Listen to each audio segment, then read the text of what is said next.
Okay, well this is the course website for Chemistry 12, and you've all seen this before. We're going to do the Titrations Lab. These are for people who are absent during the lab. So you scroll down through the units. There's the administrative files, Unit 1, reaction rates, equilibria, solubility, and there's the acid-base unit. And so if you scroll down in here, you will find the Titration Lab for absentees. And so this is the file we want, and if you click on there, you'll come up with this file here. And so you should print it off, and you'll notice that I have some numbers in there already. There's your initial volume of sodium hydroxide. And so there's the concentration of the sodium hydroxide solution we used in lab. There's your initial volume again. Here's the final volume in trial number 1. And so the difference between these two volumes is the volume of sodium hydroxide used for trial 1. And there's the concentration, so now you have volume of the known, concentration of the known. Do the mole ratio, divide by the volume of the H2SO4, and you should get the actual H2SO4 concentration. Once you have your 4 trials done, then you get the average, keeping in mind you may have anomalous data. Then take the standard deviation, as we've done in the past in Excel. And those are each worth a point. Your lab technique is worth a point. However, if you're doing it as an absentee, I will omit that point. And down in here on the back side of your handout, you'll find questions to do. There are calculations, questions associated with H2SO4 or sodium hydroxide as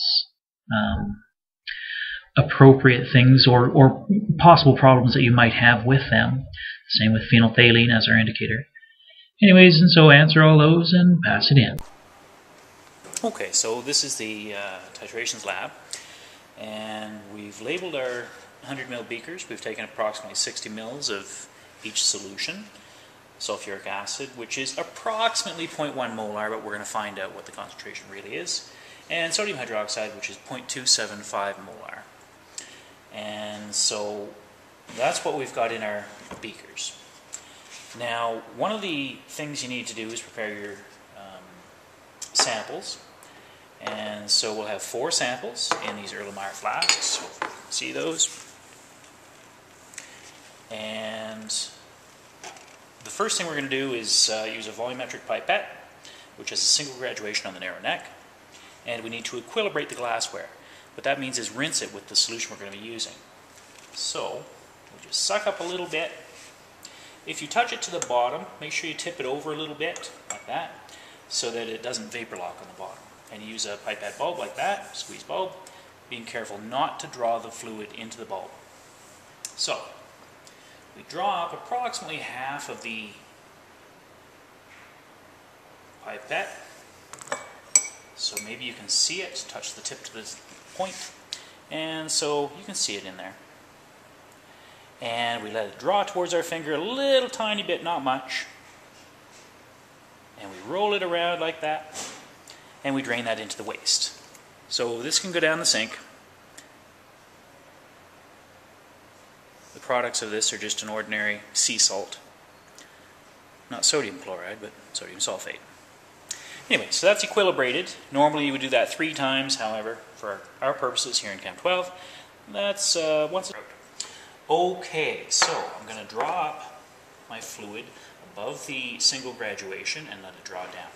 So, tipping the pipette over, drawing up beyond the single graduation, careful not to get it into the bulb. Whoops. Sometimes that's hard to catch when you let go.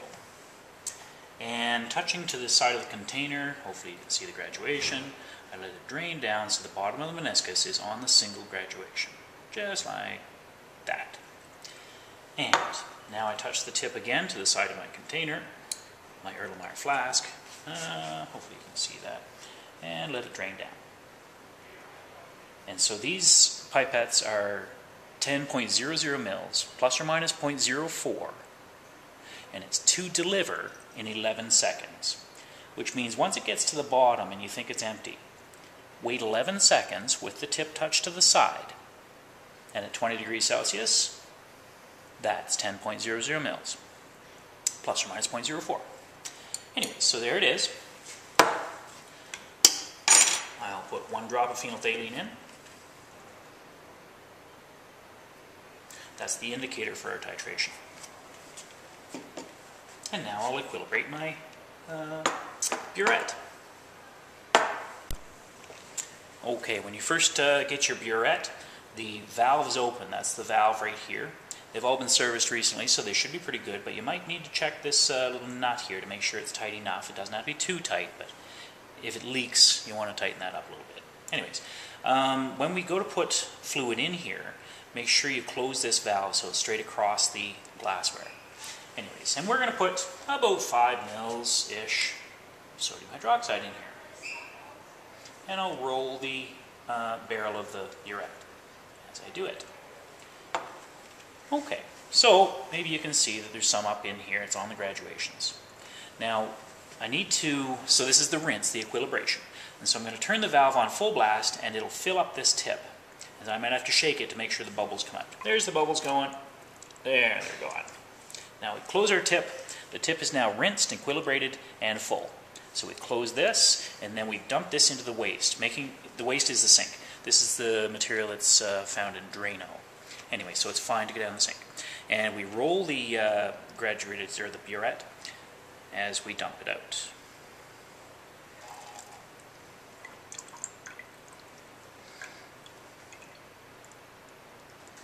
And that is equilibrated. You'll notice that the graduations on the burette are upside down, and so that it counts from the top downwards, and this is 32, 33, 34, 35, 36, 37, and it's counting downwards. So when you're using it as a graduated cylinder, excuse me, you have to be careful that you're reading it correctly. Okay, now we're going to fill it up beyond the top graduation, which is up here. So beyond the 0 a little bit, and then we'll let it drain down to the 0, so the bottom of the meniscus is on the 0, and that'll be our starting point. So this is our sample. It has 1 drop of phenolphthalein in it. You must have that, otherwise it won't work. You want the tip of the burette about 1 centimeter below the rim of the Erlenmeyer flask. I'm right-handed, so I'm going to hold the Erlenmeyer flask in my right hand and swirl it the entire time I'm doing the titration. I might just slow it down so you can see what it's going to do temporarily. Since I'm using my left hand to control the valve, I want the valve handle, I suppose, on the right-hand side. I'm going to reach around the barrel of the burette with my thumb on the white part and my 2 fingers, these fingers, on the blue part of that handle. And if you put a piece of white paper, which is going to be waste, it might have drips of fluid on there, so we're going to have to throw that in the garbage later. It'll just show up the indicator better. Okay, so here I go. I'll just not swirl it for a second so you can see what will happen. See the pink color? That pink color is the indicator changing color. And so that when I get to the end, that pink color will stay. Here we go. So swirling the entire time, we'll add some of the base. This is our known. And notice that it does disappear. When the pink color starts to persist, then you want to slow down. That's sort of persisting right there. And so I'm just going to add drop-wise, so slowly. Whoops, that's it. I overshot it a little bit. I think I'm probably 2 drops out. Anyways, so that's the end point. That's what you're looking for. You can get it within a drop if you're really careful. Okay. So download the handout from the course website, and I'll give you some data, and you can do the lab.